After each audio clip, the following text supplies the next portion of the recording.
Join us for a review of the all-new top-of-the-line Porsche 911 Turbo S. Let's go!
In the front, in general, the all-new 911 generation is 4.5 centimeters or about 2 inches wider.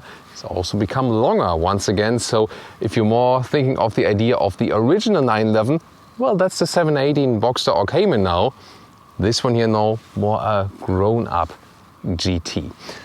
Well, in the 911 Turbo S, I mean, it does look somehow just like a normal 911 from the front. Of course, the styling in the lower area is a little bit more aggressive, a little bit bolder, but not too much of a change in the front. The length is now at 4 meters 52, 14 foot 8 or 178 inches. And the 911 Turbo S comes with mixed wheels, also available for the other 911 versions, but that means 20-inch in the front and 21-inch at the rear. That's also the setup we have here at the moment. Looks really impressive then, and I think you can really take a look at that from this angle, you know, how the rear tires are bigger than the front ones. Here also with the ceramic brakes. Do you really need them? Yeah, that's also the thing about the whole car. As I said initially, no one needs it, everybody wants it. But of course they look even more impressive, and it's also quite interesting that the wheels are being, you know, just tidy then. However, Porsche meanwhile also offers this, you know, special coating for the normal brakes that also have the same effect then. As usual, the difference here for the 911 Turbo or Turbo S, yes, there will also be a normal turbo version without the S later. Here you get this additional wing, which is, again, more aggressive or more cool looking. It's also retractable. That's, of course, even fancier than in this case. Other than that, the new 911 generation gets this beautiful light strip that goes all over the width of the vehicle. That looks pretty impressive. Really nice. The Turbo S writing is different from the 911 writing. The 911 writing itself looks a little bit like retro-like. I'm not really sure. I think it doesn't really fit to the rest of the Porsche letterings. Or what do you think? Here then you can see also the badge 3.8 Turbo S. And yeah, what's the difference here? So the base 911 models come with a 3-liter 6-cylinder, flat engines, Boxer motor in German that would be. And either with the Carrera with 385 horsepower or on the S models with 450 horsepower. Here 3.8 liter of displacement, so higher displacement figure, with 650 horsepower in the S model.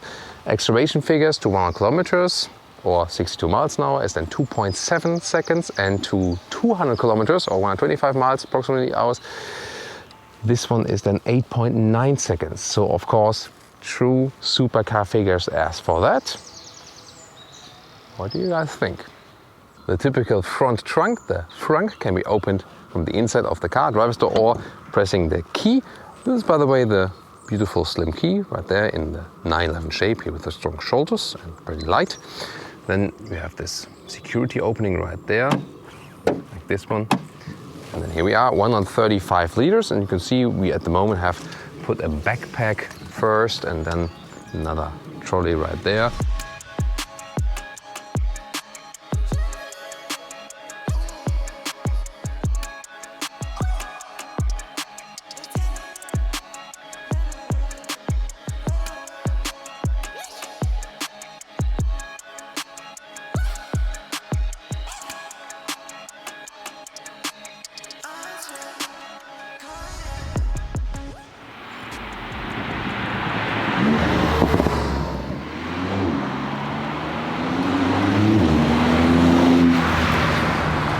And here we go with the new cockpit for the 911. The interior is not too different for the 911 Turbo S. I mean, we have the carbon fiber inserts here, but you can also get it for the normal models. There we go. The steering wheel is actually pretty slim, or let's say a very compact steering wheel. Also different options available for that. Here also in all black. There's a drive mode selector directly at the steering wheel where you can select the different driving modes easily while driving. That's actually pretty cool. Headroom wise, by the way, when I put the seat in lowest position, I usually put it a little bit up for the better angle. But here in the lowest position with 1.86 or 6.1, there's still a lot of head clearance left. And I mean, not too nice weather today here and pretty cold already again, but I'm already dreaming of the convertible version of this one. Welcome to the interior, guys, and the overview. Here again, this wrapped tightly design by Porsche with the horizontal stress. Very beautiful build quality here also with this carbon fiber tablet to serve food. No, of course, no one ever eats food in this car and not in my cars. Yeah, you know, the no food rule definitely applies here to this car, of course. Soon more details to the screens. Or we can tell you 10.9 inch on the right side, all-wheel touch. On the left side, analog dials, then with 7-inch TFT right and left. Then again, the compact steering wheel can be put in and out and also up and down. We have the shifting pedals right here. This one, of course, only available with the automatic gearbox. And some controls on the steering wheel, for example, also for the volume or then again for the driving mode, which is a pretty cool idea with the driving mode selector right here. If we more move towards the right side, below the infotainment screen, you have a programmable hotkey. This can be made on demand, whatever you want to have it. Then there's for the exhaust note, for the special valve. Here this metal knurling, this is good quality as well. The hazard lights, then off with the stability control. PDCC, that's the anti-roll or anti-roll control. You can activate or deactivate it. And depending on which driving mode you put in, for example, sport mode activates the exhaust note system. Sports Plus also puts out the spoiler and also activates the PDCC. Then even lower, what I found quite cool is actually that we have the AC unit still manual and also nice clicking sounds. So put it warmer and also the vent strength, for example, and the volume knob, also nice clicking sound. So the main infotainment unit. Here, for example, you can see how when we pick the driving modes, the stuff is changing. Wet mode, by the way, is new with the new 911 generation. That is optimizing the stability control and the throttle input for wet situations on the road. Then with the sport mode, exhaust system gets activated. Sport Plus, also the spoiler, and everything is stiffened up. And individual, you can also plan everything as you like. This is done with the control knob at the steering wheel or when pressing inside, but of course you would never do that while driving. You would always use it on the steering wheel. The climate unit can also be controlled here as for the vents where they should be coming from. This is not a separate button, or deactivate or activate the AC. This has to be done inside the screen actually. Now the instruments, the analog part in the middle. This is of course the impressive, the real important one with the digital speed. And on the left side you can change what you want to see there actually. This, for example, here for the distance assistance systems, allowed speed and so on. So that's right there. However, you see that the steering wheel does block the view when you have the straight view, and no matter how you put the steering wheel, it's always blocking something. Yeah. And then you can also switch it to the right side here and then control what you want to see there. For example, the stopwatch or the G-force meter or the all-wheel drive distribution. That's interesting to see or to watch while driving. And this is also the part where you can see more of the modes that are selected.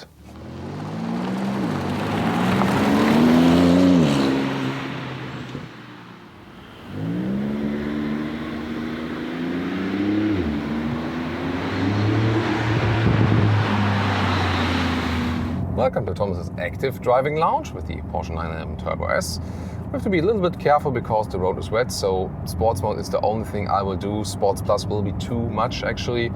We'll start with the acceleration. This one here, all-wheel drive of course, for the 911 Turbo S. And we'll do some of the rolling start just for, you know, a minimum amount of safety. And at 30 kilometers an hour, let's go.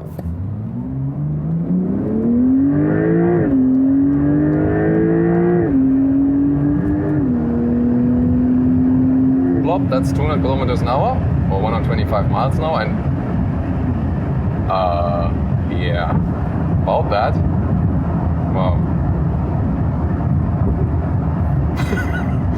That was something. I mean, when you talk about sports cars and it's like you're getting pushed into the seats, yeah, I think that's what we did experience. So, wow. It would go up to 330 kilometers an hour, by the way, in top speed, but that's just suicide here on this short part of the motorway. But wow, and good noise insulation here also at higher speeds at 170 kilometers an hour. We have the ceramic brakes mounted here, by the way, so the thing is they have a very good enduring brake performance, but you have to get used to it because the brake pedal here is quite heavy, so to say, especially with the ceramic brakes, so they're not that responsive on soft brake pedal touch, so you really have to hammer them if you need better braking performance. Like on the technology level, they have the best braking performance, yes, but you know the throttle input. I think they could make it maybe a little bit more sensitive, I think. Wow, that was something. So now we're approaching the tunnel. In the sports mode, also the exhaust sound is getting boosted. 650 horsepower. It's barely enough, right? Couldn't they get more? Yeah, about that. So, Jonas, want to lower the window a little bit?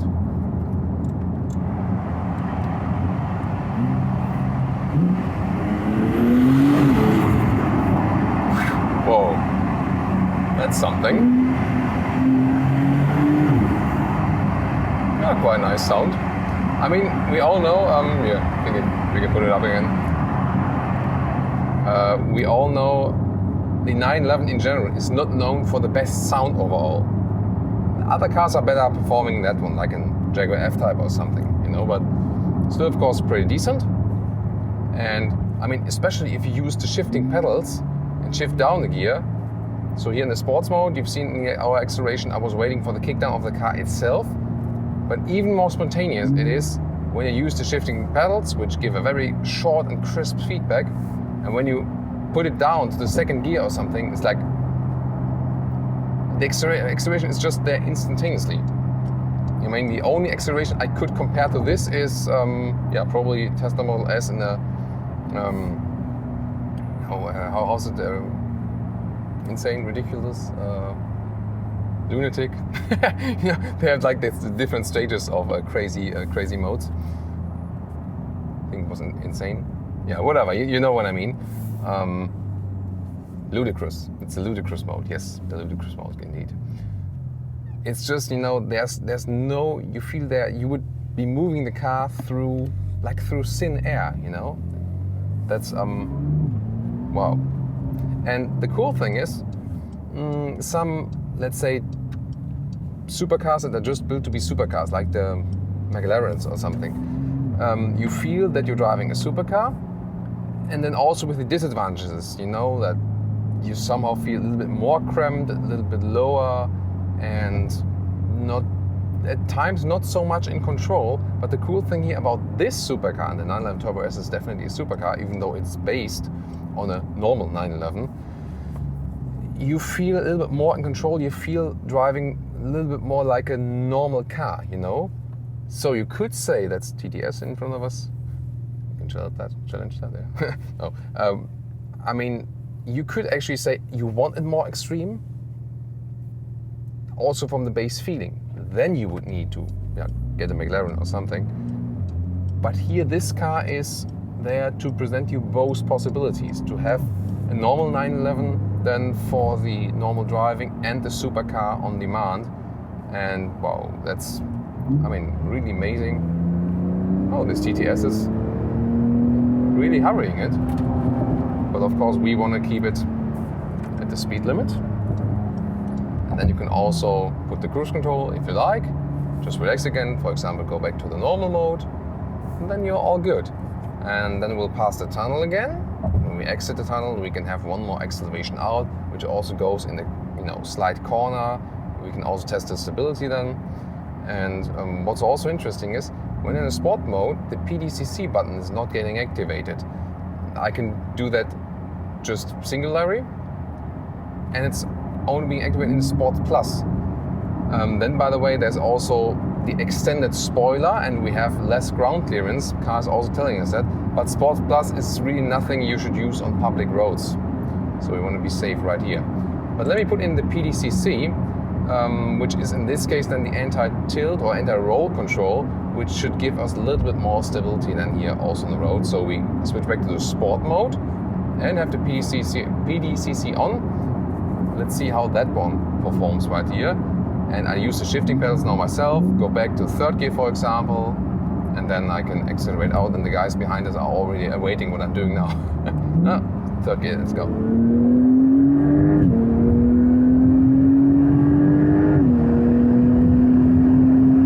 Whoa, holy moly.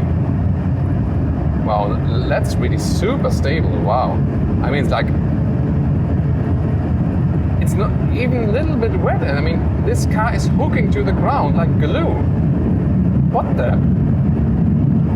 This is incredible. It's like, I would be feeling, I'm really like, yeah, as I said, I'm absolutely hooked to the ground. 220 kilometers now at the moment. So now there's more traffic incoming, so we reduce speed. Always safety first here, of course. Always when we test performance cars. Wow. That was quite something. So when I put that off the PDCC, but I mean, it really seems to be like making even more stability right there. So that was quite interesting. Take here and then stick to speed limit once again. Wow. I mean, this is really this, not in a technology sense hybrid, but hybrid in a meta sense. This car can be taken to any racetrack of the world at any time and serve like a GT3 RS or something.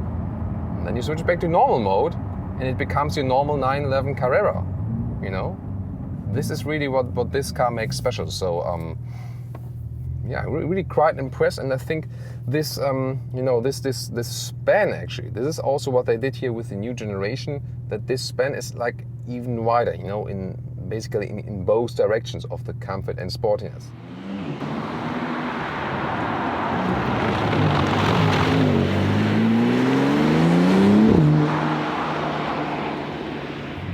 And now you know it from our true sports car episodes, riding up the hill, Pikes Peak. No, not Pikes Peak, but Thomas Peak.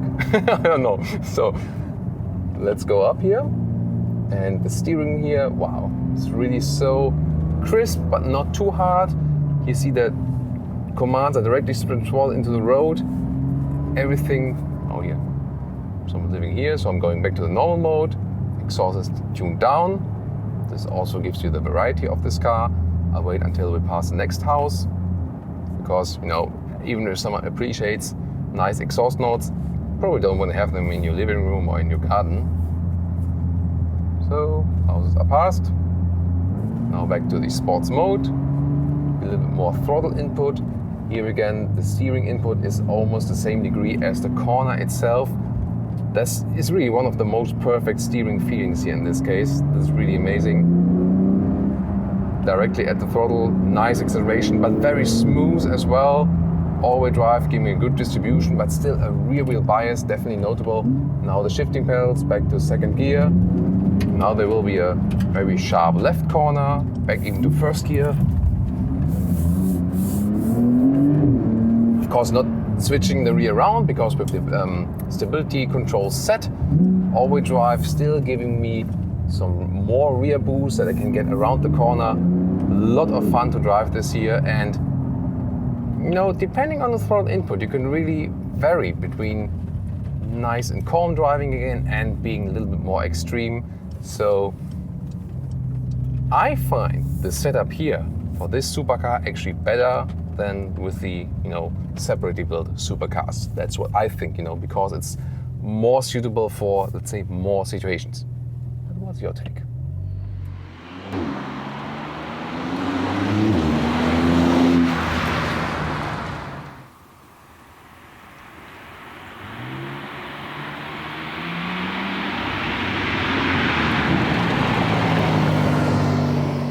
And now to the conclusion for today with the all-new Porsche 911 Turbo S. Well, in general, they are of course more comfortable cars than a 911, but the cool thing here about the 911 Turbo S is it's one of the most comfortable supercars. And yes, it's definitely a supercar, even though it doesn't have like this typical, uniquely built supercar look, but performance-wise and what it delivers, it's definitely a supercar. Also price-wise, with a fully spec of this one, almost €250,000 or dollars, you know, with some more bells and whistles and so on. Yeah, like you can already get something, you know, at like €210,000 or something, but there's even, you know, a lot of options still left for this one. Exterior-wise, still, I mean, so beautiful with this typical Porsche shapes, and I think it's still somewhat subtle, not too extreme. Some would have wished a more extreme rear wing, for example, but I really like the approach to be a little bit more drawn back, and this is also what this car really stands for. Yes, it has some dramatic sporty elements, but it still can be driven as a normal 911, and then on demand it becomes this screaming out supercar once again. And I think that's also what's cool, what they've achieved here with this very generation, that the span between this being normal 911 and being the true supercar is even wider, and everything, you know, into both directions, they have enhanced this feeling. Interior build quality is also very good now. Talked about that earlier, that in some of the very early 911 models had here and there something where say, oh yeah, you really need to tweak that, but that's quite often with all new generations, that the first build cars that are built are maybe, you know, missing something here and there. This one was actually quite good in here today. Yeah, and then remember to get it with a Sport Tech seat for better climate comfortable seating and also making it a little bit more animal friendly. But Porsche is also going in the right direction there finally with, for example, the interior that Taycan is also offering. Well, then the riding, of course, spectacular acceleration. And I was most impressed actually by the feeling how the car is really hooked to the ground, you know. This is like you feel there would be endless traction. That's to me, I think, one of the most impressive feelings again. Yeah, and then this compromise between sportiness and comfort. Of course, 911 has a little bit stiffer setup here in the Turbo S version, yes. But still, for a supercar again in this segment, this was definitely very impressive. Well, interesting impressions here today with our supercar review from the 911. Please also tune into the other 911 episodes. We've been on a racetrack, for example, with the S versions. Brian took out the convertible as well, and we'll all link them down in the video description and in the pinned comment. So I would say, see you there or at one of our all-new reviews of all new cars. Thank you so much for tuning in and stay healthy. Wish you all the best. See you soon.